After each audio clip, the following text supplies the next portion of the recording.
যাকাতের বিধান আল্লাহ ফরজ করছেন, এটা নফল কোনো বিষয় না, ফরজ। যাকাত যাদের উপর আল্লাহ সম্পদ দিছে, নিসাব পরিমাণ মালের যাদেরকে মালিক বানাইছে, যাকাত প্রদান করা তাদের জন্য ফরজ। নামাজ যেমনি ভাবে ফরজ, সম্পদশালীদের জন্য যাকাত তেমনি ভাবে ফরজ। হজ যেমনি ভাবে ফরজ, সম্পদশালীদের জন্য যাকাত তেমনি ভাবে ফরজ। রমজানের রোজা যেমনি ভাবে ফরজ, যাকাত তেমনি ভাবে ফরজ যাদেরকে আল্লাহ সম্পদের মালিক বানিয়েছেন।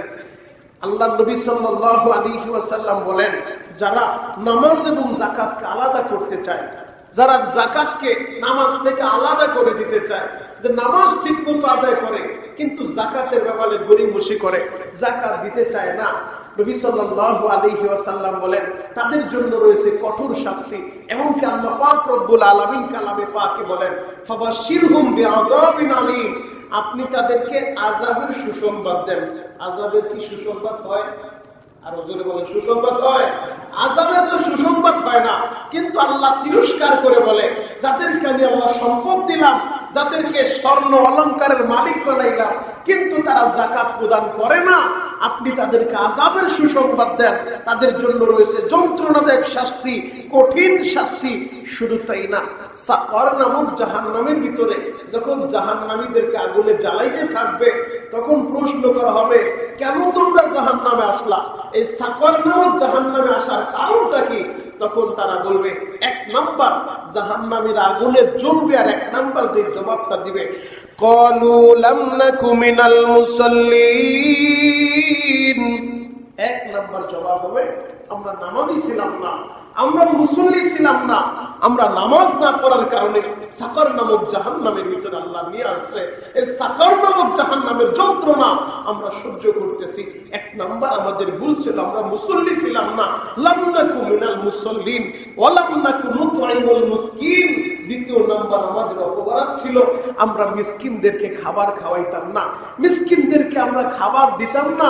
মানে তাদেরকে আল্লাহ সম্পদ দিছে, কিন্তু তারা যাকাত দিত না। যাকাত না দেওয়ার কারণে, নামাজ না পড়ার কারণে আল্লাহ সাকর নামক জাহান্নামের ভিতরে ওই জাহান্নামী মানুষগুলাকে জ্বালাইতে থাকবে। মুহতারাম হাজিরিন, এজন্য যাকাতের বিধান আল্লাহ দিয়েছেন। যাকাত গরিবের উপরে আপনার করুণা না, যাকাত গরিবের উপরে আপনার দয়া না, বরং আল্লাহ আপনার সম্পদ দিছে, নিসাব পরিমাণ মালের মালিক আল্লাহ আপনারে বানাইছে। আপনার সম্পদের ভিতরে শতকরা 2.5% গরিবের হক আল্লাহ রাইখা দিয়েছে। সুবহানাল্লাহ। আরো জোরে বলেন। এখন তো আমাদের দেশে ইসলামী সেই আইন ব্যবস্থা নাই। যদি ইসলামী আইন থাকতো, তাহলে রাষ্ট্রের দায়িত্ব হলো বড়লোকদের কাছ থেকে যাকাত আদায় করা। রাষ্ট্র তাদের কাছ থেকে যাকাত আদায় করবে, যাকাত আদায় করে এরপরে লিস্ট করে করে যারা অসহায় আছে তাদেরকে যাকাত প্রদান করবে। যাকাতের বিধানের মাধ্যমে আল্লাহ পাক রব্বুল আলামিন ধনী গরিব সবাই যেন সুন্দরভাবে থাকতে পারে, সবাই যেন সুন্দরভাবে বসবাস করতে পারে। আল্লাহর বান্দা কেউ না খেয়ে মরবে না, আল্লাহ কাউকে না খেয়ে মারবে না। আমার আল্লাহ প্রত্যেকের জন্য রিজিকের ব্যবস্থা রেখেছেন। ধনীদের সম্পদের ভিতরে গরিবের হক আল্লাহ রেখে দিয়েছেন। যদি আমরা ধরেন লিস্টি করে এই এলাকায় 500 লোকের, 500 দরিদ্র লোকের লিস্ট যদি করা হয়, 500 লোকের লিস্ট করে যারা সম্পদশালী তারা যদি যাকাত প্রদান করে, এই বছর 500 লোককে যাকাত দেওয়া হলো, কাউকে সেলাই মেশিন কিনে দেওয়া হলো, কাউকে একটা অটোরিকশা কিনে দেওয়া হলো, কাউকে তার কর্ম করার জন্য যে কোনো একটা কর্ম তাকে ধরিয়ে দেওয়া হলো যাকাতের মাধ্যমে। এই বছর তাদেরকে দেওয়া হয়েছে, যদি 50 জন লোককে ম্যাক্সিমাম যাকাত দেওয়া হয়, এই 50 জনের ভিতরে আগামী বছর সঠিকভাবে যদি খোঁজ খবর নেওয়া হয়, আপনি 50 জন সবাইকে যাকাতের জন্য পাবেন না। দেখবেন তাদের ভিতরে 2-4-20 জন দাঁড়ায় যাইব, তারাই আবার যাকাত দিতে পারে। কথা বলে ঠিক না? এটাও ইসলামের যাকাতের বিধান করা হয়েছে। আপনার যাকাত আদায়ের জন্য হিসাব করতে হবে, শতকরা 2.5% হিসাব করে যাকাত দিতে হবে। এরপরে অতিরিক্ত যেটা দিবেন সেটা নফল সদকার সওয়াব হবে। কথা বলেন। আল্লাহ বুঝার তৌফিক দান করুক। সকলে বলেন আমিন। আরো জোরে বলেন আমিন। গলা ফটে একটা ডাক দেন তো, ইয়া আল্লাহ। আরো জোরে ডাক দেন, ইয়া আল্লাহ। হে যুবক ভাইরা, হাজী সাহেব বাবাজিরা ডানে বামে নজর নাই, এক নজরে তাকায় থাকেন গো বাবা। যাদের উপরে সম্পদ দিছে, যদি আমরা যাকাত আদায় না করি, ওই ময়দানে মাহশারে আহারে সাকর নামক জাহান্নামের আযাব আপনিও সইতে পারবেন না, আমিও সইতে পারবো না। আহারে ওই সম্পদগুলা গলাইয়া আমার আল্লাহ কপালের ভিতরে সেক মারবে, আমার আল্লাহ পার্শ্বের ভিতরে সেক মারবে, আমার আল্লাহ পিঠের ভিতরে সেক মারবে, জাহান্নামের আগুনের ভিতরে জ্বালাইতে থাকবে।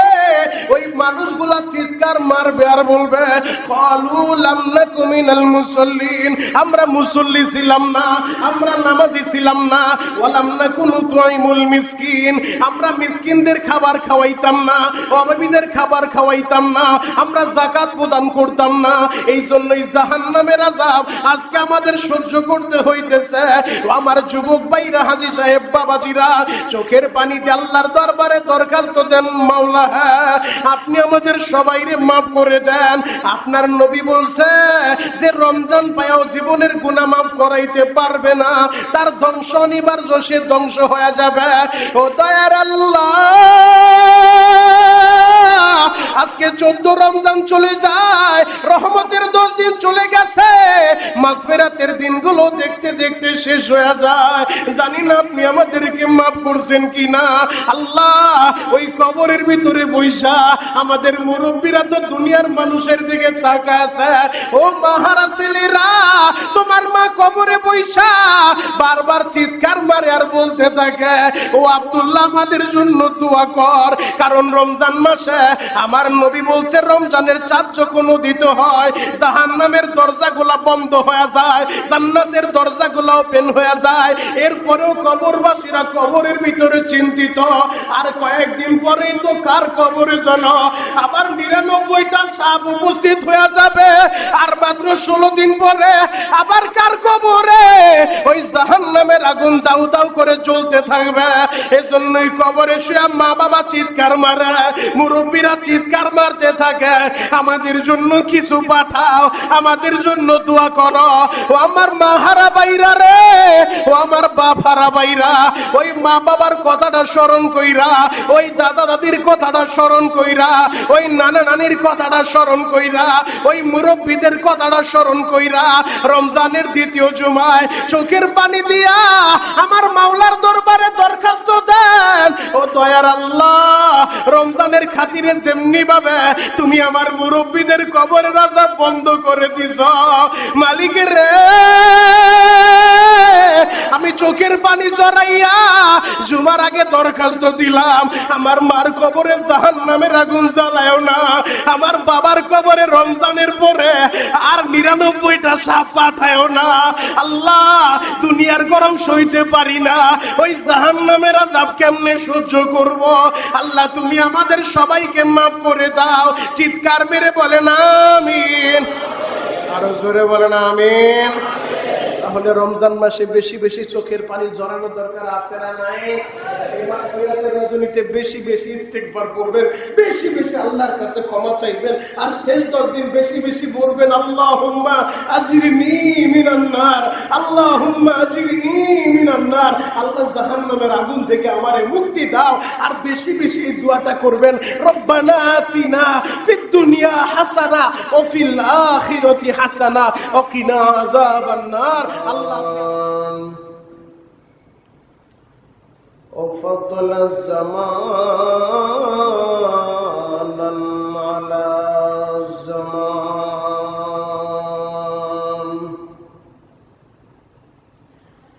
كما فضل مكانا على مكان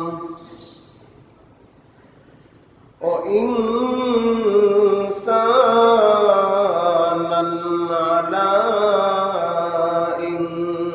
إنسان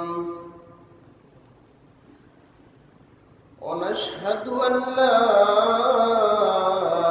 إله إلا الله وحده لا شريك له ونشهد أن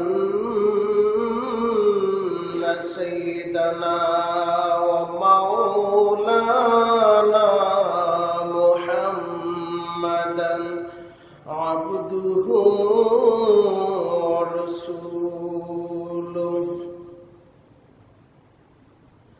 أما بعد فقد قال الله تبارك وتعالى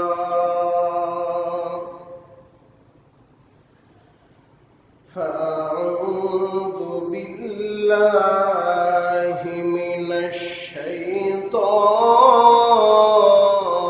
الرجيم بسم الله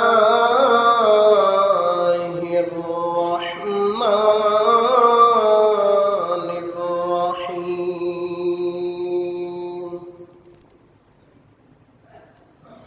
والذين يكنزون الذهب والفضة في سبيل الله فبشرهم بعذاب أليم وقال الله تبارك وتعالى في شان حبيب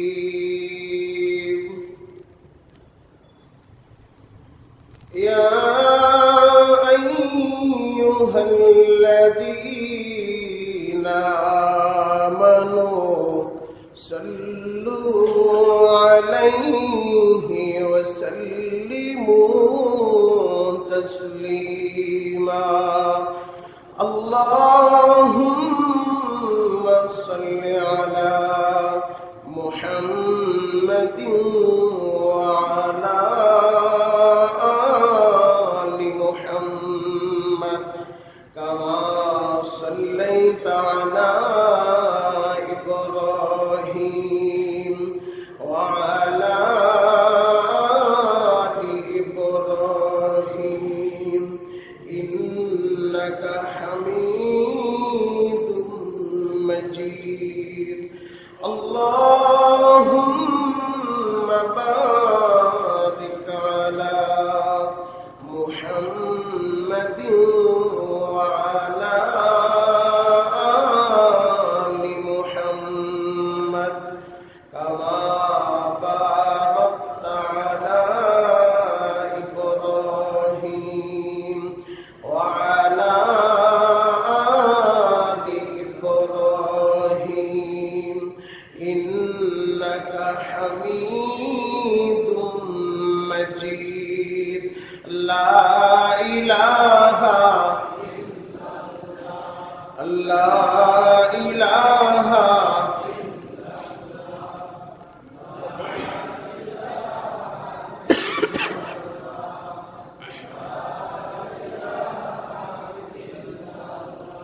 لا إله إلا الله لا إله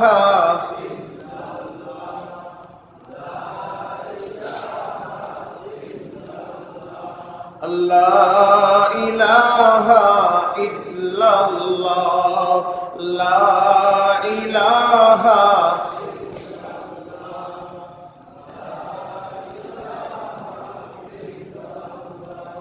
لا إله إلا الله محمد رسول الله صلى الله عليه وسلم الله الله الله الله الله الله الله الله الله الله الله الله الله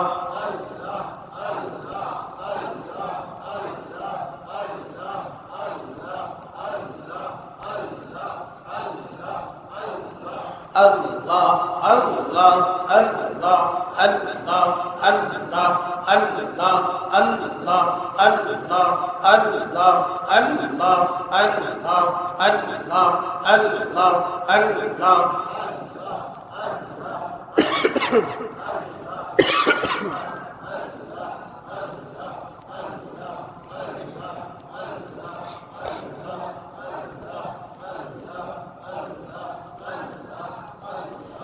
لا إله إلا الله محمد رسول الله صلى الله عليه وسلم সকলে বলেন আলহামদুলিল্লাহ। সমস্ত প্রশংসার মালিককে, মসজিদে আসার তৌফিক দিয়েছেন কে? যে আল্লাহ আপনাকে আমাকে তার মহান হুকুম পবিত্র জুমার নামাজ আদায়ের উদ্দেশ্যে দুনিয়ার ভিতরে সর্বোত্তম জায়গা, সর্বশ্রেষ্ঠ জায়গা মসজিদে নিয়ে এসেছেন। এজন্যই মহান মুনিবের দরবারে অবনীত চিত্রে কণ্ঠের সর্বোচ্চ আওয়াজ দিয়ে একবার কালিমাতুশ শুকর আদায় করে আলহামদুলিল্লাহ। আরো শুকরিয়া আদায় করে এই জন্য যে মহান মালিক আপনাকে আমাকে সুস্থতার মতো নিয়ামত দান করেছেন। আপনি আর আমি পবিত্র মাহে রমজানের রোজাগুলো পালন করতে পারতেছি, এই জন্য আর একবার বলেন আলহামদুলিল্লাহ। মাহে রমজানের আজকে দ্বিতীয় জুমা। আল্লাহ পাক রব্বুল আলামিন আপনাকে আমাকে সুস্থ রাখছেন, মসজিদে নিয়ে আসছেন তার কুদরতি কদমে একটা সিজদা দেওয়ার জন্য। মালিক আপনাকে আমাকে বড় পছন্দ করছেন, মোহাব্বত করছেন, বিদায় আমাদেরকে নিয়ে আসছেন। কথা বলেন ঠিক কিনা? মুহতারাম হাজিরিন, নেকের কাজ, দিনের কাজ সবাই করতে পারে না। আল্লাহ যাকে পছন্দ করে, আল্লাহ যাকে মোহাব্বত করে, আল্লাহ যাকে ভালোবাসে, তার দ্বারাই আল্লাহ দিনের কাজ নেন, নেকের কাজ নেন, কল্যাণের কাজ নেন। যেহেতু মাহে রমজানের সিয়ামগুলো পালন করার মতো সুযোগ আল্লাহ দিয়েছেন এবং সিয়ামরত অবস্থায়, রোজা অবস্থায় রোজাদার বান্দাদেরকে মসজিদে নিয়ে আসছেন তার মহান হুকুম পালনের জন্য। এজন্য আর একবার বলেন আলহামদুলিল্লাহ। মুহতারাম হাজিরিন, ইসলামকে আল্লাহ পাক রব্বুল আলামিন 5টি খুঁটির উপরে নির্ধারণ করছেন। ইসলাম 5টি খুঁটির উপরে, 5টা পিলারের উপরে দাঁড়ায় আছে, 5টা স্তম্ভের উপরে দাঁড়ায় আছে। ইসলামের 5টা স্তম্ভ। হযরত ওমর ইবনুল খাত্তাব থেকে হাদিসটি বর্ণিত। রাসূল করিম সাল্লাল্লাহু আলাইহি ওয়াসাল্লাম বলেছেন, বুনিয়াল ইসলামু আলা খামস, শাহাদাতু আল্লা ইলাহা ইল্লাল্লাহ ওয়া আন্না মুহাম্মাদার রাসূলুল্লাহ। বুনিয়াল ইসলামু আলা খামস, ইসলামটা 5টা স্তম্ভের উপরে, 5টা পিলারের উপরে, 5টা খুঁটির উপরে দাঁড়িয়ে আছে। 1 নম্বর খুঁটি লা ইলাহা ইল্লাল্লাহ মুহাম্মাদুর রাসূলুল্লাহ। 1 নম্বর খুঁটির নাম হলো কালিমা। 2 নম্বর খুঁটি নামাজ। 3 নম্বর খুঁটি যাকাত। 4 নম্বর খুঁটি আল হজ, হজ। 5 নম্বর খুঁটি আস-সাওম রমাদান, রমজান মাসের রোজা। এই 5টা খুঁটি, কালিমা, নামাজ, যাকাত, হজ, রোজা। 5টা খুঁটির 3 নম্বর যে খুঁটিটা, সেই খুঁটিটার নাম হলো যাকাত।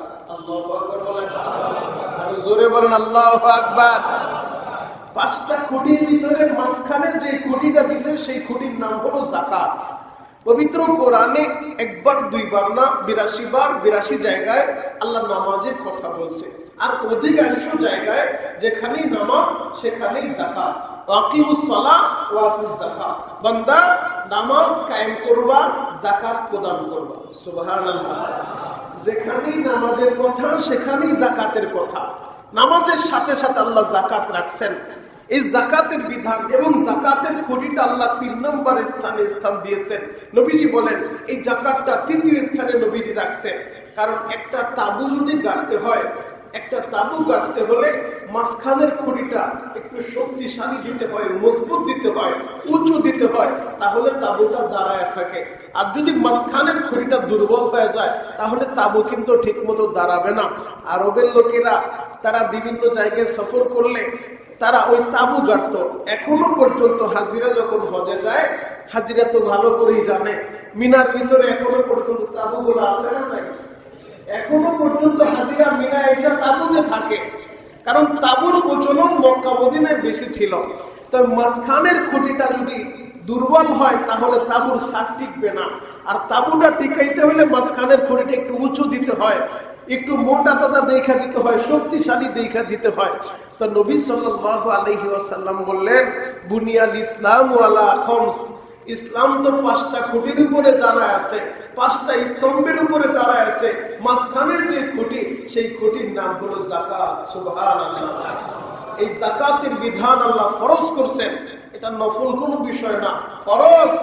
যাকাত যাদের উপর আল্লাহ সম্পদ দিছে, নিসাব পরিমাণ মালের যাদেরকে মালিক বানাইছে, যাকাত প্রদান করা তাদের জন্য ফরজ। নামাজ যেমনি ভাবে ফরজ, সম্পদশালীদের জন্য যাকাত তেমনি ভাবে ফরজ। হজ যেমনি ভাবে ফরজ, সম্পদশালীদের জন্য যাকাত তেমনি ভাবে ফরজ। রমজানের রোজা যেমনি ভাবে ফরজ, যাকাত তেমনি ভাবে ফরজ যাদেরকে আল্লাহ সম্পদের মালিক বানিয়েছেন। আল্লাহ নবী সাল্লাল্লাহু আলাইহি ওয়াসাল্লাম বলেন, যারা নামাজ এবং যাকাতকে আলাদা করতে চায়, যারা যাকাতকে নামাজ থেকে আলাদা করে দিতে চায়, যে নামাজ ঠিক মতো আদায় করে কিন্তু যাকাতের ব্যাপারে গরিমসি করে, যাকাত দিতে চায় না, নবী সাল্লাল্লাহু আলাইহি ওয়াসাল্লাম বলেন তাদের জন্য রয়েছে কঠোর শাস্তি। এমনকি আল্লাহ পাক রব্বুল আলামিন কালামে পাকে বলেন, ফাবাশশিরহুম বিআযাবিন আলীম, আপনি তাদেরকে আযাবের সুসংবাদ দেন। আযাবের কি সুসংবাদ হয়? আর ওজনে বলে সুসংবাদ হয়? আযাবের তো সুসংবাদ হয় না, কিন্তু আল্লাহ তিরস্কার করে বলে, যাদেরকে আমি আল্লাহ সম্পদ দিলাম, যাদেরকে স্বর্ণ অলংকারের মালিক বানাইলাম, কিন্তু তারা যাকাত প্রদান করে না, আপনি তাদেরকে আযাবের সুসংবাদ দেন। তাদের জন্য রয়েছে যন্ত্রণাদায়ক শাস্তি, কঠিন শাস্তি। শুধু তাই না, সাকর নামক জাহান্নামের ভিতরে যখন জাহান্নামীদেরকে আগুনে জ্বালাইতে থাকবে, তখন প্রশ্ন করা হবে, কেন তোমরা জাহান্নামে আসলা? এই সাকর নামক জাহান্নামে আসার কারণটা কি? তখন তারা বলবে, 1 নাম্বার জাহান্নামীরা আগুনে জ্বলবে, আর 1 নাম্বার যে জবাবটা দিবে, ক্বালু লাম নাকু মিনাল মুসাল্লিন। 1 নাম্বার জবাব হবে, আমরা নামাজি ছিলাম না, আমরা মুসল্লি ছিলাম না, আমরা নামাজ না পড়ার কারণে সাকর নামক জাহান্নামের ভিতরে আল্লাহ নিয়ে আসছে। এই সাকর নামক জাহান্নামের যন্ত্রণা আমরা সহ্য করতেছি। 1 নাম্বার আমাদের ভুল ছিল, আমরা মুসল্লি ছিলাম না। লাম নাকু মিনাল মুসাল্লিন ওয়া লাম নাকু নুতঈমুল মিসকিন। 2য় নাম্বার আমাদের অপরাধ ছিল, আমরা মিসকিনদেরকে খাবার খাওয়াইতাম না, মিসকিনদেরকে আমরা খাবার দিতাম না। মানে তাদেরকে আল্লাহ সম্পদ দিছে, কিন্তু তারা যাকাত দিত না। যাকাত না দেওয়ার কারণে, নামাজ না পড়ার কারণে আল্লাহ সাকর নামক জাহান্নামের ভিতরে ওই জাহান্নামী মানুষগুলোকে জ্বালাইতে থাকবে। মুহতারাম হাজিরিন, এজন্য যাকাতের বিধান আল্লাহ দিয়েছেন। যাকাত গরিবের উপরে আপনার করুণা না, যাকাত গরিবের উপরে আপনার দয়া না, বরং আল্লাহ আপনার সম্পদ দিছে, নিসাব পরিমাণ মালের মালিক আল্লাহ আপনারে বানাইছে। আপনার সম্পদের ভিতরে শতকরা 2.5% গরিবের হক আল্লাহ রাইখা দিয়েছে। সুবহানাল্লাহ। আরো জোরে বলেন। এখন তো আমাদের দেশে ইসলামী সেই আইন ব্যবস্থা নাই। যদি ইসলামী আইন থাকতো তাহলে রাষ্ট্রের দায়িত্ব হলো বড়লোকদের কাছ থেকে যাকাত আদায় করা। রাষ্ট্র তাদের কাছ থেকে যাকাত আদায় করবে, যাকাত আদায় করে এরপরে লিস্ট করে করে যারা অসহায় আছে তাদেরকে যাকাত প্রদান করবে। যাকাতের বিধানের মাধ্যমে আল্লাহ পাক রব্বুল আলামিন ধনী গরিব সবাই যেন সুন্দরভাবে থাকতে পারে, সবাই যেন সুন্দরভাবে বসবাস করতে পারে। আল্লাহর বান্দা কেউ না খেয়ে মরবে না, আল্লাহ কাউকে না খেয়ে মারবে না। আমার আল্লাহ প্রত্যেকের জন্য রিজিকের ব্যবস্থা রেখেছেন। ধনীদের সম্পদের ভিতরে গরিবের হক আল্লাহ রেখে দিয়েছেন। যদি আমরা ধরেন লিস্টি করে এই এলাকায় 500 লোকের, 500 দরিদ্র লোকের লিস্ট যদি করা হয়, 500 লোকের লিস্ট করে যারা সম্পদশালী তারা যদি যাকাত প্রদান করে, এই বছর 500 লোককে যাকাত দেওয়া হলো। কাউকে সেলাই মেশিন কিনে দেওয়া হলো, কাউকে একটা অটোরিকশা কিনে দেওয়া হলো, কাউকে তার কর্ম করার জন্য যে কোনো একটা কর্ম তাকে ধরিয়ে দেওয়া হলো যাকাতের মাধ্যমে। এই বছর তাদেরকে দেওয়া হয়েছে। যদি 50 জন লোককে ম্যাক্সিমাম যাকাত দেওয়া হয়, এই 50 জনের ভিতরে আগামী বছর সঠিকভাবে যদি খোঁজ খবর নেওয়া হয়, আপনি 50 জন সবাইকে যাকাতের জন্য পাবেন না। দেখবেন তাদের ভিতরে 2-4-20 জন দাঁড়ায় যাইব, তারাই আবার যাকাত দিতে পারে। কথা বলে ঠিক কিনা? এজন্য ইসলামের যাকাতের বিধান করা হয়েছে যেন ধনী গরিব সবাই এক কাতারে চলে আসতে পারে, কেউ না খেয়ে মরবে না। বিধর্মীরা পর্যন্ত তারা দানের প্রতি একটা আগ্রহ প্রকাশ করে, বিধর্মীরাও দান করে, কিন্তু ইসলামের ভিতরে আল্লাহ পাক রব্বুল আলামিন শুধু দানের জন্য উদ্বুদ্ধ করেন নাই, যাকাতকে ফরজ করে দিয়েছেন। নামাজের সাথে সাথে যাকাত ফরজ। ওয়াকিমুস সালাহ ওয়া আতুজ যাকাত, বান্দা নামাজ কায়েম করবা, যাকাত প্রদান করবা। এখন যাকাতের ব্যাপারে আমাদের যত গরিবসি, আমাদের যত খেলামি দেখা যায়, যাকাতের ব্যাপারে, নামাজের ব্যাপারে ঠিক আছে, রোজার ব্যাপারে ঠিক আছে, হজের ব্যাপারে ঠিক আছে, কিন্তু যাকাতের ক্ষেত্রটা আসলে তখন আমরা গরিব বসে শুরু করে দেই। নবীজি বলেন, যারা যাকাত দিবে হিসাব করে পাই টু পাই, তাদের সম্পদ ধ্বংস হবে না, আমার আল্লাহ তাদের সম্পদ হেফাজত করবে। আরো জোরে বলেন। এখন যাকাত না দিলে আমাদের এই সম্পদ কোনো না কোনো ভাবে আমাদের হাত ছাড়া হয়ে যাবে, হয়তো থানায় যাবে, নয়তো কেউ গলায় পাড়া দিয়ে নিয়ে যাবে, সম্পদ আপনি রাখতে পারবেন না। সম্পদ দিছে, এই সম্পদের পাইটবাই হিসাব করে যারা যাকাত প্রদান করবে তাদের সম্পদ ধ্বংস হবে না, তাদের সম্পদ নষ্ট হবে না, তাদের সম্পদ আমার আল্লাহ কুদরতি ভাবে হেফাজত করবে। নবীজি বলেন, একটা দেওয়াল চতুর্দিক থেকে দেওয়াল করে যদি কোনো মালকে সংরক্ষণ করা হয়, যেমন চতুর্দিকে বাউন্ডারি দিয়া কোনো মাল সংরক্ষণের জন্য চতুর্দিক আপনি বাউন্ডারি করলেন, যাকাতটাও এরকম। যারা পাই টু পাই হিসাব করে যাকাত দিবে তাদের সম্পদ চতুর্দিক থেকে আমার আল্লাহ এরকম ব্যারিকেড দিয়া ওই যাকাত দেওয়ার কারণে আমার আল্লাহ তাদের সম্পদগুলো হেফাজত করবে। নবীজি একবার মসজিদে নববীতে যাকাতের বয়ান করতেছিলেন যে যাকাত দিলে সম্পদ ধ্বংস হয় না, সম্পদ নষ্ট হয় না। এই বয়ান শুনছে একজন ইয়াহুদি মহিলা।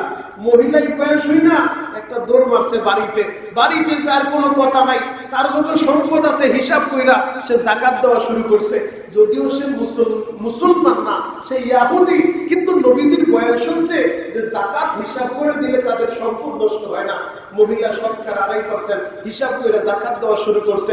এখন লোকজন জিজ্ঞেস করে, তুমি যাকাত দাও কেন? বলে, মুহাম্মদ বলছে যারা পাই টু পাই হিসাব করে যাকাত দেয় তাদের সম্পদ নষ্ট হইতে পারে না, মুহাম্মদ মিথ্যা কথা বলতে পারে না, এর জন্য আমি হিসাব করে 2.5% যাকাত দিয়ে দিলাম। হঠাৎ করে তার ব্যবসায়ী কাফেলা সিরিয়ার ভিতরে গিয়েছে, 100 উট বোঝাই করে তার মাল নিয়ে সিরিয়ার উদ্দেশ্যে রওনা দিছে। সিরিয়া থেকে ব্যবসা করে তারা মাল এক্সপোর্ট ইম্পোর্ট করতো। তৎকালীন জামানায় সিরিয়া ছিল ব্যবসায়িক একটা বাণিজ্যিক কেন্দ্র। তাই সিরিয়া থেকে তার 100 উট রওনা দিচ্ছে, আবার মাল বোঝাই করে সিরিয়া থেকে আসতেছে। প্রতিমধ্যে ডাকাতি শুরু হয়েছে। এখন যেমন আমাদের দেশে ডাকাতি, এই ডাকাতি আজ থেকে না 1500 বছর আগেও ছিল। এই ডাকাত দল ডাকাতি করে ব্যবসায়ী মানুষের ব্যবসায়ী পণ্যগুলো নিয়ে যাচ্ছে। তো এখন তো দেশের অবস্থা এমন হয়েছে, ওই জাহিলি যুগকেও হার মানায় ফেলতেছে। আপনারা দেখছেন দেশের পরিস্থিতিটা কি। সেই মাগুরা একটা 8 বছরের মেয়েকে কিভাবে দর্শন করলো, আর একটা 8 বছরের বাচ্চা মেয়ে, নাবালেগ মেয়ে আসিয়া, যে আসিয়ার জন্য পুরো বাংলাদেশ কেঁদেছে। গতকালকে জানাজা হয়েছে, দাফন হয়ে গেল, কিন্তু উচিত ছিল ওই 8 বছরের আসিয়াকে কবরে রাখার আগে, যাকে তারা হায়াওয়ান জানোয়ারের মতো দর্শন করছে, ওই দর্শকদেরকে জনসম্মুখে ফাঁসির কাস্টে ঝুলানো। কথা বলে ঠিক শুধু বাংলাদেশ না, দেশের বাহিরেও তারেক রহমান লন্ডনে থাইকাও তিনি সরাসরি ওই ধর্ষিতা আসিয়ার মায়ের সাথে মোবাইলে কথা বলে তার চিকিৎসার দায়ভার নিয়েছিলেন, দায়িত্ব নিয়েছিলেন। এরপরও তাকে কেউ বাঁচাইতে পারে নাই। সবাই আসিয়ার জন্য দুহাত ধরে চোখের পানি ঝরিয়ে আল্লাহর কাছে রোনাজারি করছে। বিক্ষুব্ধ জনতা জানাজার পর পরেই দর্শকের বাড়ি ঘরে আগুন দিয়ে পোড়ায় দিছে। তোমরা আমরা বলি এটা কোনো সমাধান না, আগুন দিয়ে বাড়ি ঘর জ্বালায় দিলে এটা সমাধান হলো না। সমাধান একটা আমাদের করতেই হবে।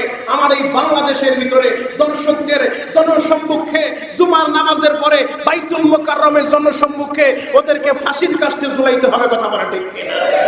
এমন একটা আইন যদি বাংলাদেশের ভিতরে করা হয়, 2-4টা দর্শককে ধরে যদি ফাঁসির কাস্টে ঝুলানো হয়, দেখবেন বাকিটা সোজা হয়ে যাবে। কথা বলা ঠিক কিনা? দেশের যে পরিস্থিতি, মানুষ এখন ডাকাতি তো করে, একটা রিক্সা চালক অটো রিক্সা চালায়, সারাদিন পরিশ্রম করে কয়েক টাকাও কামায়। ওই অটো রিক্সা চালকের ডাকাইতেরা অটো রিক্সা চুরি করবে, ভালো কথা, রিক্সাটা চুরি করে নিয়ে যা, কিন্তু না, ওই অটো রিক্সাও নেয়, রিক্সা চালককে জবাই করে রাস্তাঘাটে ফেলে রেখে যায়। কত মানুষ আজকে জানের নিরাপত্তা নাই, মালের নিরাপত্তা নাই। ব্যবসায়ী বের হয়েছে, তার দোকান থেকে তাকে হত্যা করে তার সম্পদ চুরি করে নিয়ে যাচ্ছে। কিভাবে ডাকাতি চলতেছে। আল্লাহ দেশের উপরে আপনি খাস রহমত নাজিল করেন, সকলে বলেন আমিন। তো যে কথা বলতেছিলাম, তো মক্কার ভূখণ্ডে সিরিয়া থেকে ব্যবসায়ী কাফেলা আসতেছিল, ডাকাত দল ডাকাতি করতেছে, এই সংবাদ মদিনায় ছড়ায় পড়ছে।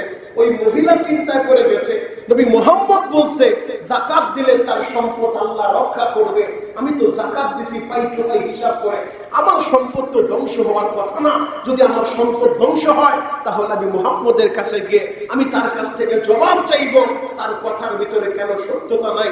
আমি তার কথা শুনে যাকাত দিয়া দিছি। মহিলা চিন্তায় পড়ে আছে, যদি ডাকাতি হয় তাহলে নবীর কাছে যায় আমি জবাবদিহিতার জন্য তারে কাঠগড়ায় দাঁড় করাবো। এই সিদ্ধান্ত নিয়ে নিছে। এই দিক থেকে ব্যবসায়ী কাফেলা সসম্মানে এবং নিরাপদ ভাবে তার 100 উট সমস্ত মালামাল নিয়ে মদিনায় পৌঁছায় গেছে। আরো জোরে বলেন। আগে পিছনে যারাই রওনা দিয়েছিল সবাই ডাকাতের কবলে পড়ছে, সবার সম্পত্তি ডাকাতি হয়েছে, লুণ্ঠিত হয়েছে, কিন্তু মহিলা 100 উট বোঝাই করা সম্পদ, তার উট ডাকাতি হয় নাই, তার সম্পদ নষ্ট হয় নাই। মহিলা জিজ্ঞেস করলো তার ব্যবসায়ী যারা, তার খাদেম খুদ্দাম ছিল, ব্যবসায়ী পার্টনার, তাদেরকে জিজ্ঞেস করলো কি হয়েছিল, তোমরা কি ডাকাতের কবলে পড়ো নাই? তখন ওই ব্যবসায়ী যারা লোক তারা বলতেছে, আমরা যখন আসতেছিলাম আমরা শুনতেছিলাম সামনে ডাকাতি হচ্ছে, কিন্তু আমাদের সামনের যে উটটা, ওই উট হঠাৎ করে বসে পড়ছে। সামনের উট যখন জমিনে বসে পড়ছে, ওরে যতই ধাক্কাই যতই পিটাই ও দাঁড়ায় না, সামনেও যায় না। আর সামনের উট যেহেতু বসছে, ওর দেখা দেখি পিছনে সব উট গুলা বসে পড়ছে, একটাও দাঁড়ায় না। এখন সামনেরটাকে দাঁড় করাইতে পারি না, এজন্য আমরা অনেক চেষ্টা করার পরে দীর্ঘ সময় অতিবাহিত হয়েছে, এরপরে উটটা আবার স্বেচ্ছায় দাঁড়াইছে। ও যখন দাঁড়াইছে দেখা দেখি বাকি উটগুলাও দাঁড়াইছে। আমরা চলে আসলাম, আমাদের সামনে ডাকাতি হচ্ছিল, আমরা আলামত থেকে আসছি, কিন্তু আমাদের ডাকাতের আমাদেরকে দেখেও নাই, আমাদের সম্পদ নষ্ট করতে পারে নাই। মহিলা তখন ইয়াহুদি মহিলা বলতেছে, নবী মুহাম্মদের কথাই সত্য। নবী মুহাম্মদ বলেছিল যারা পাই টু পাই হিসাব করে যাকাত দেয় তাদের সম্পদ নষ্ট হবে না, তাদের সম্পদ ধ্বংস হবে না, তাদের সম্পদ আসমানের মালিক হেফাজত করবে। যার জ্বলন্ত প্রমাণ আমি, আমার 100 উটের ওই মালের হেফাজত আসমানের মালিক করছে। আল্লাহু আকবার। এজন্য আমাদের যাদের সম্পদ আল্লাহ দিছে, আমরা যারা নিসাব পরিমাণ মালের মালিক, বর্তমান বাজার দর অনুযায়ী 52.5 তোলা রূপা যাদের কাছে আছে, 52.5 ভরি রূপা, এই রূপার মালিক যারা, তাদের উপরে যাকাত খরচ 1 বছর থাকলে, যাদের 7.5 ভরি স্বর্ণ, এখন বর্তমান বাজার দর অনুযায়ী রূপার মূল্য বেশি থেকে বেশি 90 থেকে 1 লাখ টাকা। তো 1,90,000 টাকা যাদের কাছে আছে, সব কিছু বাদ দিয়া 1 বছর যার কাছে থাকবে, তার উপরে যাকাত খরচ শতকরা 2.5%। 100 টাকায় 2.5 টাকা, 1 লাখ টাকায় 2,500 টাকা। 1 লাখ টাকায় কত টাকা? 2,500 টাকা। 1 কোটি টাকায় 2.5 লাখ টাকা, 100 কোটি টাকায় 2.5 কোটি টাকা। এটা হলো যাকাতের নিসাব। এখন আমরা যদি যাকাত 30, 40, 50 হাজার হয়, আলহামদুলিল্লাহ হিসাব খাতা কলমে ঠিক থাকে। যখন যাকাত বেড়ে যায় তখন আর আমাদের হিসাব ঠিকঠাক রাখতে পারি না। আমরা হিসাব ছাড়া অগণিত দেয় আলহামদুলিল্লাহ, কিন্তু হিসাব করে না। আপনি হিসাব করে যাকাত না দিলে আপনার যাকাত আদায় হবে না। বলবেন হুজুর এটা আবার কি বললেন? হ্যাঁ, আপনি দান করছেন, দানের সওয়াব পাবেন, সদকার সওয়াব পাবেন, কিন্তু হিসাব করে আপনার যাকাত আলাদা করে আপনার লিপিবদ্ধভাবে আপনি পাই টু পাই হিসাব করে যাকাত দিতে হবে। এই বছর আমার যাকাত কত টাকা আসলো, আপনারা এইভাবেও করতে পারেন। যাকাত শুধু রমজান মাসেই দেওয়া না, রমজান মাসে দেই কেন? বলে রমজান মাসে একটা ফরজ আদায় করলে 70টা ফরজের সওয়াব পাওয়া যায়। আরো জোরে বলেন। আল্লাহ পাক রব্বুল আলামিন কালামে পাক ইরশাদ করেন, একটা নেক আমল যে বান্দা বান্দি করে, ওই নেক আমলের 7টা বীজ আল্লাহ বপন করে। ওই 7টা বীজ থেকে এক একটা বীজে 700 পরিমাণ আল্লাহ পাক রব্বুল আলামিন বাড়ায় দেয়। একটা ধান গাছ লাগাইলে ওই ধান থেকে একটা গাছ হয়, একটা বীজ হয়। ওই একটা বীজ থেকে একটা দান হয় না, অগণিত দান হয়। ঠিক তেমনি ভাবে একটা নেক আমল যে বান্দা বান্দি করে, একটা নেক আমল থেকে 7টা বীজ আল্লাহ বপন করে। এই 7টা বীজের এক একটা বীজে 100 করে আমার আল্লাহ তাকে সওয়াব দান করতে থাকে, নেক আমল দান করতে থাকে। তো একটা নেক আমল করলে কমপক্ষে আমার আল্লাহ 700 গুণ বাড়ায়। রমজান মাসে আমরা যারা যাকাত দিব, আল্লাহ চাইলে আমাদের 1 টাকার যাকাত আল্লাহ 700 টাকার পরিমাণ সওয়াব দান করবে। কথা বলা ঠিক কিনা? এজন্য রমজান মাসে আমরা যাকাত হিসাব করি। তো আপনি রমজানের 15 তারিখ হোক 20 তারিখ হোক, আপনি একটা ডায়েরি নিয়ে বসে হিসাব করেন আপনার কি পরিমাণ যাকাত এই বছর আসছে। ব্যবসায়ী পণ্যের উপরে যাকাত আসবে, তবে ব্যবসার জন্য যে আপনি ডেকোরেশন করছেন ওই ডেকোরেশনের যাকাত আসবে না, ফার্নিচারের যাকাত আসবে না। আপনার ধরেন বিস্কিটের ফ্যাক্টরি আছে, তো ফ্যাক্টরিতে মেশিনের উপরে যাকাত আসবে না। ফ্যাক্টরিতে কি পরিমাণ মাল আছে, যে মালটা বিক্রি করলে আপনি টাকা পাবেন, ওই মালের একটা হিসাব করেন, ম্যানেজারকে টেলিফোন করেন কি পরিমাণ মাল আছে, ওই মালের হিসাব, মালের উপরে যাকাত আসবে, তবে মেশিনের উপরে যাকাত আসবে না। আপনি যে বাড়িতে বসবাস করেন এই বাড়ির উপরে যাকাত আসবে না। আপনি যে গাড়িতে চলাচল করেন গাড়ির উপরে যাকাত আসবে না। আপনি যে ঘরের ভিতরে দামি দামি ফার্নিচার করছেন এই ফার্নিচারের উপরে যাকাত আসবে না। মুহতারাম হাজিরিন, আমাদের প্রয়োজনীয় অতিরিক্ত যে জিনিসগুলো আছে, প্রয়োজনীয় অতিরিক্ত যদি 1 লক্ষ টাকার মতো আপনার কাছে থাকে, 1 বছর অতিক্রম হয়, এখন আপনার ব্যাংকের ভিতরে ফিক্সড করা কিছু টাকা আছে, আপনি হিসাব করেন আজকে আপনি ব্যাংক থেকে যদি ওই ফিক্সড করা টাকাগুলো তুলেন কি পরিমাণ টাকা আপনি পাবেন, হিসাব করেন। ওই হিসাব মিলে এরপরে এর উপর আপনার যাকাত দিতে হবে। তাহলে আমাদের যাদের কাছে 1 লক্ষ টাকার মতো আছে, আর যাদের 7.5 ভরি স্বর্ণ, শুধু স্বর্ণই 7.5 ভরির উপরে আছে, তাদের উপরে যাকাত খরচ। এখন মহিলারা এই ক্ষেত্রে যেটা করে, মহিলাদের মা বোনদের তো স্বর্ণ কম বেশি সবারই আছে, এই জায়গায় যারা ঝামেলা বাঁচায়, মহিলা মনে করে স্বামী দিব আমার যাকাত, আর যা স্বামী মনে করে আমার বউ সম্পদ, স্বর্ণটার সম্পদ, স্বর্ণের যাকাত আমার বিবি দিব। আপনি এটা ক্লিয়ার করেন, তাকে জিজ্ঞেস করেন স্বর্ণের মালিকটা কে। যদি বলে স্বর্ণের মালিক আপনি, তাহলে যাকাত আপনারে দিতে হবে। আর যদি বলেন না হুজুর তারে তো আমি দিয়া দিছি, সে মালিক, এটার মালিক আমি না, তার সাথে সাতকাট হলো স্বর্ণ সে নিয়ে যাবে, তাহলে যাকাত আমার ওই বোনেরই দিতে হবে। ওই বোনের উপরে যাকাত যদি 7.5 ভরির উপরে স্বর্ণ থাকে, তার উপরে যাকাত খরচ হয়ে যাবে, তাকে আদায় করতে হবে, না করলে গুনাহগার হবে। এজন্য আপনারা একটু হিসাব মিলায়া পরামর্শ কইরা যে স্বর্ণ যে আপনি তারে দিচ্ছেন, তারে কি ব্যবহারের জন্য দিচ্ছেন নাকি একবার মালিক বানায় দিচ্ছেন। যদি মালিক বানায় দেন তাহলে তার মালিক বাবিরই যাকাত দিতে হবে, আমারই বোনেরই যাকাত দিতে হবে। আর যদি বলেন হুজুর তারে তো ব্যবহার করতে দিছি, মালিক বানাই নাই, তাহলে আপনি মালিক, আপনাকে যাকাত আদায় করতে হবে। যাকাত যদি আদায় না করেন, এই স্বর্ণ অলংকার এগুলাকে আমার আল্লাহ জ্বালায়া এরপরে ময়দানে মাহশারে এগুলারে আমার আল্লাহ জ্বালায় ইস্তারি বানাইব। ইস্তারি চিনেন আপনারা? লন্ড্রি যে ইস্তারি, ওই ইস্তারি এমন ভাবে গরম কইরা এরপরে আল্লাহ কপালের ভিতরে সেক দিব, প্রথম সেকটা মারবো কপালের ভিতরে। এইটাও তোমার সম্পদ, এই যে তোমার স্বর্ণ, এই যে তোমার অলংকার, এই যে তোমার টাকা, যেগুলা রেখেছে না গরিবের হক দেওয়া নাই, কপালের ভিতরে সেক মারবো। দ্বিতীয় সেকটা মারবো পার্শ্বের ভিতরে। আল্লাহ পাক এই পার্শ্বের কথা উল্লেখ করছে, কারণ যাকাত চাইলে প্রথম কপালের ভিতরে ঘোষটা পড়ে, কপাল ঘোষায়, এজন্য প্রথম সেক কপালে মারবো। এরপরে কেউ আবার পার্শ্ব দেখায় চইলা যায়, দ্বিতীয় সেকটা পার্শ্বের ভিতরে মারবো। আবার কেউ তো কথাই শোনে না, পিঠ দেখায় চইলা যায়, এই জন্য 3 নাম্বার সেকটা আল্লাহ পিঠের ভিতরে মারবো। এই 3টা জায়গার কথা আল্লাহ কোরআনের ভিতরে উল্লেখ করছেন। আর ওই সেক মারতে থাকবে আর বলতে থাকবে আমি তোমার স্বর্ণ, আমি তোমার রূপ, আমি তোমার টাকা, আমি তোমার সম্পদ, নেও আজকে তুমি ভোগ করো। এজন্য জাহান্নামের আগুন তো আমরা সহ্য করতে পারবো না। জাহান্নামের আগুন থেকে আল্লাহ যেন আমাদের সবাইকে মুক্তি দান করে, সকলে বলেন আমিন। আর যাকাত যারা হিসাব করে দিবে তাদের সম্পদ নষ্ট হবে না, তাদের সম্পদ আমার আল্লাহ হেফাজত করবে। হযরত আবু বকর এই উম্মতের ভিতরে সবচেয়ে নরম দিলওয়ালা মানুষ। এই আবু বকর বলে, যদি কেউ, আবু বকর যখন ক্ষমতার মসনদে, তিনি যখন ক্ষমতার মসনদে আল্লাহর নবীর পরে, তখন হযরত আবু বকর বলতেছিলেন যদি যাকাত দিতে যায় কেউ একটা উট এবং রশি সব দিছে, কিন্তু রশিটা দেয় নাই, উট দিয়া দিছে রশি দেয় নাই, গরু দিছে রশি দেয় নাই, রশিটাও যদি না দেয় এই রশির জন্য আমি আবু বকর তার জন্য যুদ্ধ ঘোষণা করব। সুবহানাল্লাহ বলেন না? তাহলে চিন্তা করেন যে সব দিছে, উট দিয়া দিছে, কিন্তু আল্লাহ নবীর জীবিত থাকা অবস্থায় সে উট দিছে, রশিও দিছে। এখন নবীর ইন্তেকালের পরে সে যদি উটটা দেয় রশিটা না দেয়, ছাগল দিয়া দিছে কিন্তু রশি দেয় নাই, গরু দিয়া দিছে রশি দেয় নাই, ওই রশির জন্য আমি আবু বকর তার সাথে যুদ্ধ ঘোষণা করব। এই যুদ্ধ তার সাথে আমার অব্যাহত থাকবে। যাকাতের একটা রশিও সে রাখতে পারবে না। এটা গরিবের হক, গরিবের কাছে তাকে পৌঁছায় দিতে হবে। আল্লাহু আকবার। আপনার সম্পদের ভিতরে আল্লাহ গরিবের হক রাখছে, আপনি কোটার মালিক, এটার মালিক গরিব, তাকে আপনার পৌঁছায় দিতে হবে। পৌঁছানোটা আপনার দায়িত্ব। এখন অনেক ক্ষেত্রে আমরা পৌঁছাই না, বিদায় আমাদের দরজায় তারা আসে। মূলত আমাদের দরজায় আসার কথা না, আমরা তাদের দরজায় যা তাদের কাছে পৌঁছায় দেওয়ার কথা বলে, ঠিক কিনা? তাহলে আল্লাহ পাক রব্বুল আলামিন আমাদের সবাইকে বুঝা আমল করার তৌফিক দান করুক। সকলে বলেন আমিন।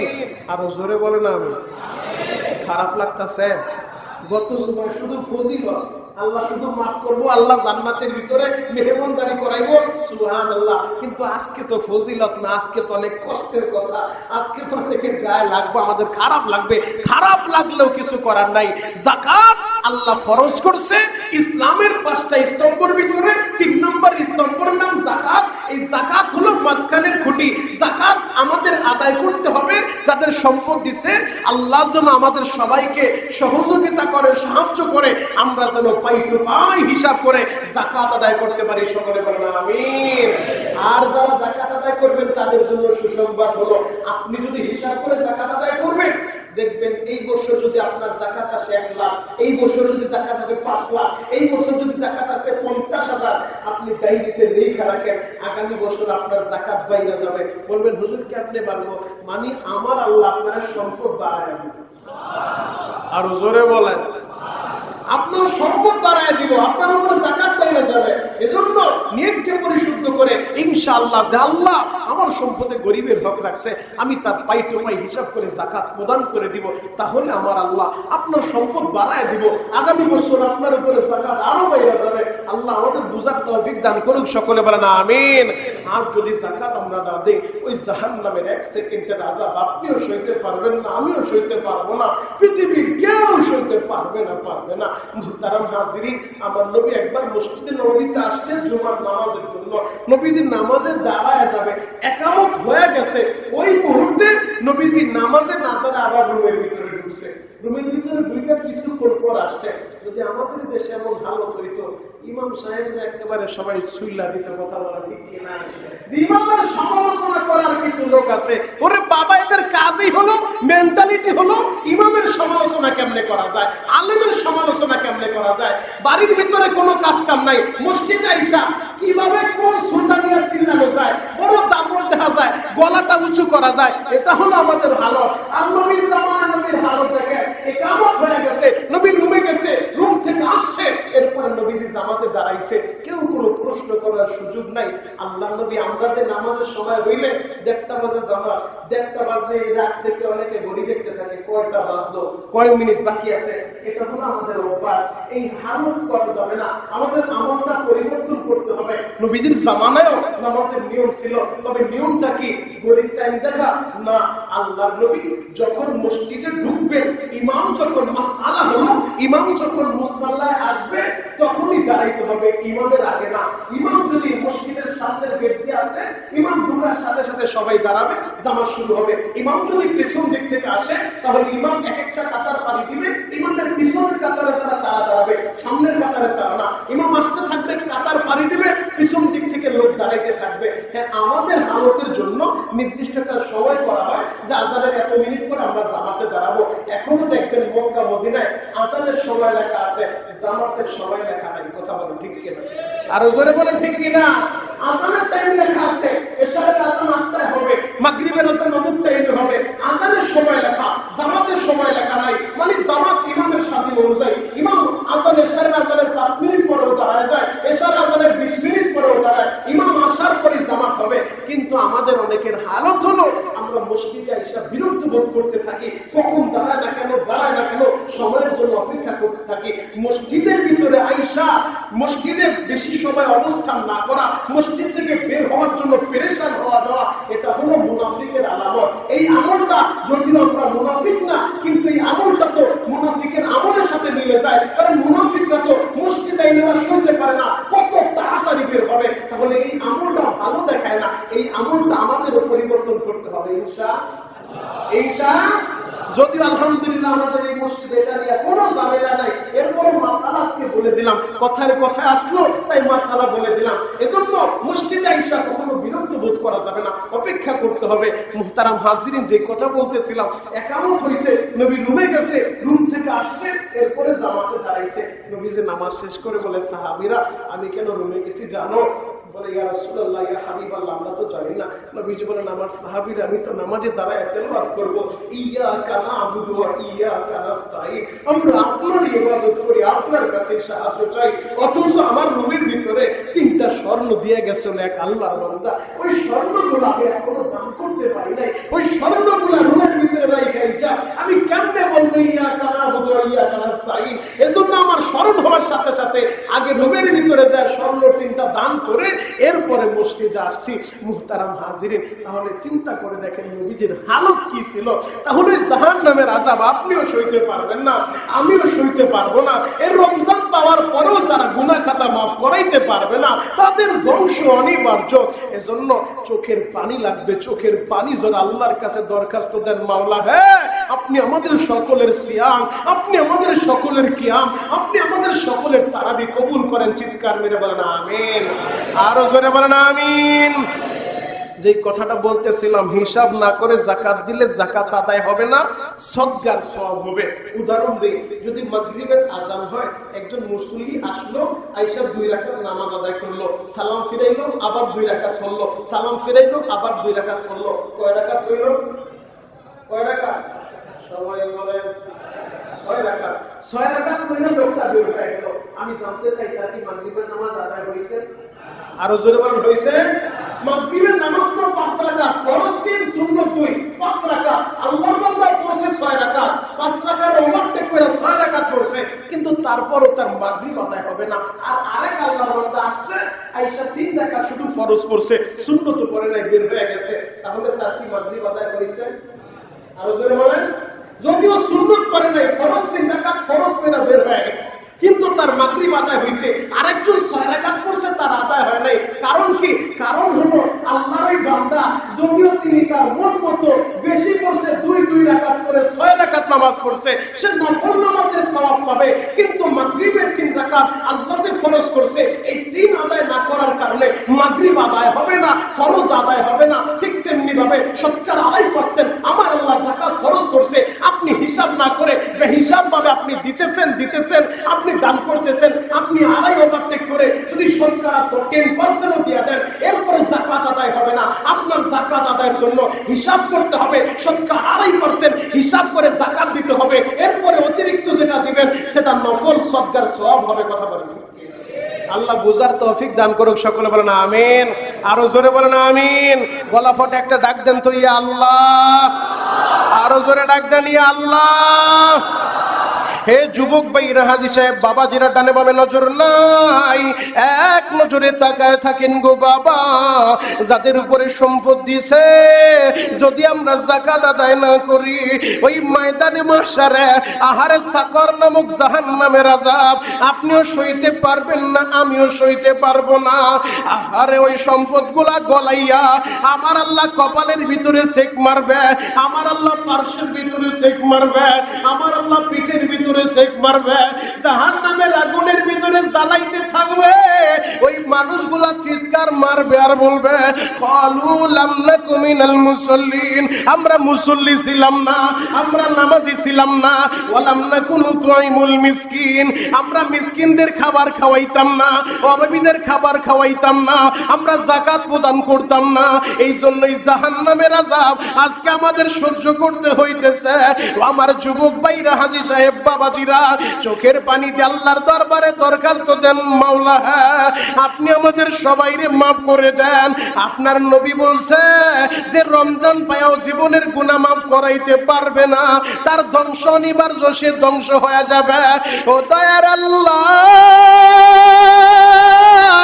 আজকে আজকে 14 রমজান চলে যায়, রহমতের 10 দিন চলে গেছে, মাগফিরাতের দিনগুলো দেখতে দেখতে শেষ হয়ে যায়। জানি না আপনি আমাদেরকে মাফ করছেন কিনা। আল্লাহ, ওই কবরের ভিতরে বৈশা আমাদের মুরব্বীরা তো দুনিয়ার মানুষের দিকে তাকায় আছে। ও মাহারা ছেলেরা, তোমার মা কবরে বৈশা বারবার চিৎকার মারে আর বলতে থাকে, ও আব্দুল্লাহ আমাদের জন্য দোয়া কর, কারণ রমজান মাসে আমার নবী বলছে রমজানের চাঁদ যখন উদিত হয় জাহান্নামের দরজাগুলা বন্ধ হয়ে যায়, জান্নাতের দরজাগুলা ওপেন হয়ে যায়। এরপরেও কবরবাসীরা কবরের ভিতরে চিন্তিত, আর কয়েকদিন পরেই তো কার কবরে যেন আবার 99টা সাপ উপস্থিত হয়ে যাবে, আর মাত্র 16 দিন পরে আবার কার কবরে ওই জাহান্নামের আগুন দাউ দাউ করে জ্বলতে থাকবে। এজন্যই কবরে শুয়ে মা বাবা চিৎকার মারে, মুরব্বীরা চিৎকার মারতে থাকে, আমাদের জন্য কিছু পাঠাও, আমাদের জন্য দোয়া করো।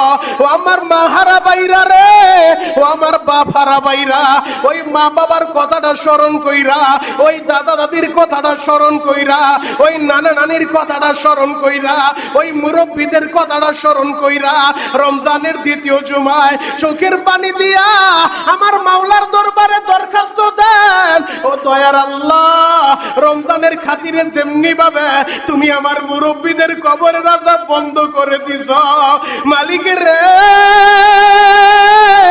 আমি চোখের পানি জড়াইয়া জুমার আগে দরখাস্ত দিলাম, আমার মার কবরে জাহান্নামের আগুন জ্বালায়ও না, আমার বাবার কবরে রমজানের পরে আর 99টা সাপ পাঠায়ও না। আল্লাহ, দুনিয়ার গরম সইতে পারি না, ওই জাহান্নামের আযাব কেমনে সহ্য করব। আল্লাহ, তুমি আমাদের সবাইকে মাফ করে দাও। চিৎকার মেরে বলেন আমিন, আরো জোরে বলেন আমিন। তাহলে রমজান মাসে বেশি বেশি চোখের পানি ঝরানো দরকার আছে না নাই? এই মাগফিরাতের রজনীতে বেশি বেশি ইস্তিগফার করবেন, বেশি বেশি আল্লাহর কাছে ক্ষমা চাইবেন, আর শেষ 10 দিন বেশি বেশি বলবেন আল্লাহুম্মা আজিরনি মিনান নার, আল্লাহুম্মা আজিরনি মিনান নার, আল্লাহ জাহান্নামের আগুন থেকে আমারে মুক্তি দাও। আর বেশি বেশি এই দোয়াটা করবেন, রব্বানা আতিনা ফিদ দুনিয়া হাসানা ওয়া ফিল আখিরাতি হাসানা ওয়া কিনা আযাবান নার। আল্লাহ, আপনি আমাদের সবাইকে কবুল করেন, সকলে বলেন আমিন। মুহতারাম হাজিরিন, গত জুমা আলহামদুলিল্লাহ আপনার অনেকে আমাদের বার্ষিক 4 সদস্যের ভিতরে নাম লিখিয়েছেন, আলহামদুলিল্লাহ। এরপরে জোয়ার পরে অনেকে নাম লেখাইছেন, আরো যদি কেউ লেখাইতে চান এই সপ্তাহে যোগাযোগ করবেন ইনশাআল্লাহ। আর আপনারা বদরি ফান্ডে যারা প্রতি বছর 1000 করে টাকা দেওয়ার জন্য ওয়াদা করেছিলেন, নাম লিখিয়েছেন, 2019 থেকে শুরু হয়েছে, আলহামদুলিল্লাহ ইতিমধ্যে অনেকে দিয়েছেন। আজকে জুমার নামাজের আগেও অনেকে নিয়ে এসেছেন, জুমার পরেও দিবেন। বছরে মাত্র 1000 টাকা, 313 বদরি সাহাবীদের নাম অনুসারে মাত্র 1000 টাকা দিয়া আপনি বদরি ফান্ডের একজন সদস্য হয়ে যাবেন। আমার আল্লাহ এই 1000-এর বিনিময়ে, এই সদকার বিনিময়ে আল্লাহ যেন আসমানি জমিনে সমস্ত বালা মুসিবত থেকে আপনাকে কুদরতি হাত দ্বারা হিফাজত করে, সকলে বলেন আমিন। কারণ বদরের ময়দানে 313 জন সাহাবায়ে কেরামকে নিয়ে নবীজি গিয়েছিলেন, সময় যেহেতু অল্প এজন্য আজকে আর বদরের আলোচনা করতে পারতেছি না, তবে ইনশাআল্লাহ তার সংক্ষেপে বইলা যায় 313 জন যারা বদরের ময়দানে ইসলামের ইতিহাসে প্রথম জিহাদের ময়দানে গিয়েছিলেন, আমার আল্লাহ তাদের জিন্দেগীর সব গুনাহ মাফ করে দিয়েছে। ওই বদরের ময়দানে যারা অংশগ্রহণ করছে তাদেরকে আল্লাহ ক্ষমা করে দিছে। ওই ক্ষমা প্রাপ্ত, নাজাত প্রাপ্ত সাহাবীদের নাম অনুসারে 313 জনের একটা কাফেলা এই দোতলা মাদ্রাসায় আপনাদের নিয়ে তৈরি করা হয়েছে। আলহামদুলিল্লাহ 217 জনের মতো হয়ে গেছে। আলহামদুলিল্লাহ 217 জন হয়েছে। আমরা 313 জনের একটা কাফেলা নিতে চাই। এই 313 জন এই দোতলা মাদ্রাসার আজীবন দাতা সদস্য, বছরে মাত্র 1000 টাকা দিয়া এই মাদ্রাসায় আপনি একজন শরীক হবেন। এই মাদ্রাসায় আপনি একজন দাতা হিসেবে 1000 টাকা দিয়া বদরি সাহাবীদের নাম অনুসারে 317 জন, 217 জন হয়েছে। 218 নম্বর ব্যক্তি আপনি হবেন, 219 নম্বর ব্যক্তি আপনি হবেন, 220 নম্বর ব্যক্তি আপনার ছেলেদারে বানাবেন। এইভাবে ঘরের একাধিক সদস্যর নামও দিতে পারবেন। 313 জনের একটা কাফেলা, যে নাজাতপ্রাপ্ত সাহাবী তাদের নাম অনুসারে 313 জনকে আল্লাহ মাফ করছে। ময়দানে মাহশারে তাদের ওসিলায় যেন আল্লাহ আমাদেরকে মাফ করে দেয়। চিৎকার মেরে বলেন আমিন, আরো জোরে বলেন আমিন। তাহলে যারা বদরি ফান্ডের নাম লেখাইছেন ইনশাআল্লাহ আপনারা টাকাগুলো এখনই দিতে পারবেন নামাজের পরে, অথবা আপনারা পুরো মাসে আমাদের মুয়াজ্জিন মসজিদের কাছে বদলি ফান্ডের খাতা দেওয়া আছে, রিসিপ্ট দেওয়া আছে, ওইখানে আপনারা দিয়া আপনার পেড করে আপনার নামের তালিকা যেখানে আছে পেড করে আপনারা ইনশাআল্লাহ রিসিপ্টটা নিয়ে যাবেন। আর যদি আজকে জুমার পরে নতুন কেউ শরীক হতে চান, নতুন আপনি একজন সদস্য হতে চান, তাহলে আপনি 1000 টাকা দিয়া আমাদের এই বদলি ফান্ডের একটা সদস্য আপনি হতে পারবেন। এটা দুনিয়ার জন্য না, পরকালের জন্য আমরা চাই। আল্লাহ, দুনিয়ার কত টাকাই তো নষ্ট করি, মাত্র 1000 টাকা কোরআনের ফ্যাক্টরিতে আমরা প্রতি বছর দিয়া আমি একজন শরীক হইতে চাই। বদলি সাহাবীদের তুমি মাফ করছো, তোমার নবী বলছে তাদেরকে যেভাবে মাফ করছো তাদের নাম অনুসারে আমি আমার নাম দিব, আমি আমার ছেলের নাম দিব, আমি আমার বিবির নাম দিব, আমি আমার মেয়ের নাম দিব। বিনিময় আল্লাহ আমাদের সবাইকে তুমি মাফ করবা। চিৎকার মেরে বলেন আমিন। আলহামদুলিল্লাহ, আল্লাহ পাক রব্বুল আলামিন আমাদের সবাইকে বুঝা এবং আমল করার তৌফিক দান করুক, সকলে বলেন আমিন। সর্বশেষ আপনারা যাকাত যেখানে দিবেন, আপনারা যাকাত নিকটস্থ আত্মীয় যদি আপনার অসহায় থাকে, যাকাত খাওয়ার উপযোগী হয়, যেমন চাচা চাচি, ফুফা ফুফু, খালা খালু, এভাবে মামা মামি, তারা যদি যাকাত খাওয়ার উপযোগী হয় তাহলে ইনশাআল্লাহ আপনারা তাদেরকে দিতে পারবেন, নিকট আত্মীয়দেরকে দিতে পারবেন। যেন কেউ যাকাতের টাকাটা দিয়া ঋণ পরিশোধ করে আপনি সেখানেও দিতে পারবেন। আর একটা উত্তম কাজ হলো লিল্লাহ ফান্ড। আমাদের মাদ্রাসায় লিল্লাহ ফান্ড আপনারা প্রতি বছর যাকাতের উল্লেখযোগ্য একটা অ্যামাউন্ট আপনারা সবাই দেন। আলহামদুলিল্লাহ, এখানে অনেক ছেলে এমন আছে, মা নাই বাবা নাই, এমনও সন্তান আছে যার দুনিয়াতে কেউ নাই, মাদ্রাসা থেকে শুধু খাবারই না পোশাক পর্যন্ত আমরা দেই। তো আলহামদুলিল্লাহ, আপনারা যাকাত ইতিপূর্বে যেমনিভাবে আপনাদের প্রাণের প্রতিষ্ঠান ঐতিহ্যবাহী দোতলা মাদ্রাসায় দিতেন, এই বছর আমরা আশাবাদী আপনারা ইনশাআল্লাহ যাকাতের ফান্ড থেকে আপনি একটা উল্লেখযোগ্য অ্যামাউন্ট এই মাদ্রাসায় দিবেন। মসজিদের কাছে যাকাতের রিসিপ্ট দেওয়া আছে, 313 বদলি ফান্ডের রিসিপ্ট দেওয়া আছে। এরপরে কমিটির ভাইদের কাছে দিতে চাইলেও আপনারা যোগাযোগ করবেন, ইনশাআল্লাহ কমিটির সাথে যোগাযোগ করে আপনারা দিতে পারবেন। আল্লাহ পাক রব্বুল আলামিন আপনাদের সবাইকে বুঝা এবং আমাদের সবাইকে বুঝার মতো তৌফিক দান করুক, সকলে বলেন আমিন। দান বক্স গুলো ছেড়ে দেন, সকলে বেশি বেশি আল্লাহর ঘরে দান করেন। আজকে দ্বিতীয় জুমা, রমজান মাসে 1 টাকায় 70 টাকার সওয়াব, 100 টাকায় 7,000 টাকার সওয়াব ইনশাআল্লাহ। এজন্য পকেটের বড়টা রমজান প্রতি বছর আসবে না, প্রতি বছর আপনি নাও থাকতে পারেন। দ্বিতীয় জুমা আজকে বিদায় নিয়ে চলে যাচ্ছে ইনশাআল্লাহ। আজকে দ্বিতীয় জুমায় পকেটের বড়টা আল্লাহর ঘরে আমরা দান করি। আল্লাহ রমজান মাসের দান আপনি আমাদের কবুল করেন। আল্লাহ যারা টাকার মায়া ত্যাগ করে পকেটের বড়টা আপনার ঘরে দান করতেছে, আল্লাহ এদেরকে 1000 কোটি টাকার মালিক বানায় দেন। আল্লাহ এদের মা বাবারে মাফ করে দেন, মক্কা মদিনার মেহমান বানায় দেন ইনশাআল্লাহ। দান বক্স আপনাদের সামনে যাচ্ছে, সবাই বেশি বেশি আল্লাহর ঘরে দান করি। আল্লাহ আমাদের দানকে কবুল করুক। নবীজি বলছে যারা আল্লাহর ঘরে দান করে, মান বানা লিল্লাহি মাসজিদান বানাল্লাহু লাহু বাইতান ফিল জান্নাহ, যে দুনিয়াতে আল্লাহর ঘর বানায় আল্লাহ তার জন্য জান্নাতে ঘর বানায় দেয়। মাশাআল্লাহ, আমরা সকলে বেশি বেশি দান করি। আল্লাহ আমাদের দানকে কবুল করুন, সকলে বলুন আমিন। অনেকেই দোয়া চেয়েছেন, বিশেষ করে হাজী আক্তার হোসেন সাহেব, হাজী আমির হোসেন সাহেব তার মা বাবার জন্য দোয়া চেয়েছেন। আমাদের কমিটির সাধারণ সম্পাদক অ্যাডভোকেট আসাদুল্লাহ আসাদ সাহেব এবং জাহাঙ্গীর ভাই তার মা বাবার জন্য দোয়া চেয়েছেন। আল্লাহ পাক রব্বুল আলামিন তাদের মা বাবার কবর জান্নাতের বাগান বানিয়ে সকলে বলুন আমিন। হাজী মীর মোহাম্মদ সাহেব তার মা বাবার জন্য দোয়া চেয়েছেন, আল্লাহ তার মা বাবার কবর জান্নাতের বাগান বানিয়ে সকলে বলুন আমিন। আল্লাহর এক বান্দি প্রবাসী, অসুস্থ প্রবাসের বাড়িতে আছে, বেশ টিউমার হয়েছে, অপারেশন হবে, আপনাদের সকলের কাছে খাস করে দোয়া চেয়েছেন। আল্লাহ পাক রব্বুল আলামিন তার বান্দিকে পরিপূর্ণ সুস্থতার নিয়ামত দান করুক, সকলে বলুন আমিন। মোহাম্মদ আমিনুল ইসলাম আমার ভাইয়ের ছোট ভাই শহীদুল ইসলাম আপন গতকাল মারা গেছে, আপনাদের সকলের কাছে দোয়া চেয়েছেন। আল্লাহ পাক রব্বুল আলামিন শহীদুল ইসলাম আপন ভাইয়ের কবর জান্নাতের বাগান বানিয়ে দিক, সকলে বলুন আমিন। মোহাম্মদ সিরাজুল ইসলাম ভাই দোয়া চেয়েছেন এবং মাদ্রাসায় চাল দিয়েছেন এবং 313 বদলি ফান্ডের নাম রাখেছেন, টাকা দিয়েছেন। আল্লাহ পাক রব্বুল আলামিন তার দানকে কবুল করুন, সকলে বলুন আমিন।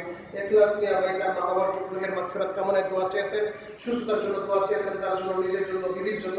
আল্লাহ পাক রব্বুল আলামিন ইখলাস ভাইয়ের মা বাবার জিন্দেগির গুনাহ মাফ করুন, তাকে এবং তার বিবিকে সুস্থতার সাথে নেক দান করুন, সকলে বলুন আমিন। মুবারক ভাইয়ের মেয়ে অসুস্থ, হাসপাতালে ভর্তি, দোয়া চেয়েছেন। আল্লাহ পাক রব্বুল আলামিন মুবারক ভাইয়ের মেয়েকে পরিপূর্ণ সুস্থতার নিয়ামত দান করুন, সকলে বলুন আমিন। আমাদের ছাত্র তামিমের দাদাদের জন্য দোয়া চেয়েছেন, কোরআন কারীম খতম হয়েছে, আল্লাহ পাক রব্বুল আলামিন তামিমের দাদাদের কবর জান্নাতের বাগান বানিয়ে দিক, সকলে বলুন আমিন। আরো যে যেই নিয়তে দোয়া চাইছে আমরা সকলের জন্য দোয়া করব। আল্লাহ পাক রব্বুল আলামিন আমাদের সকলের দানকে কবুল করুক, দিনের নেক মাকাসাদ পুরা করুক, মুরব্বিদের কবর জান্নাতের বাগান বানিয়ে দিক, সকলে বলুন আমিন। যারা সুন্নত পড়ি নাই 4 রাকাত কবলাল জুমা আদায় করি, নামাজের পরে দোয়া হবে ইনশাআল্লাহ। যারা সুন্নত পড়ি নাই 4 রাকাত কবলাল জুমা আমরা আদায় করি।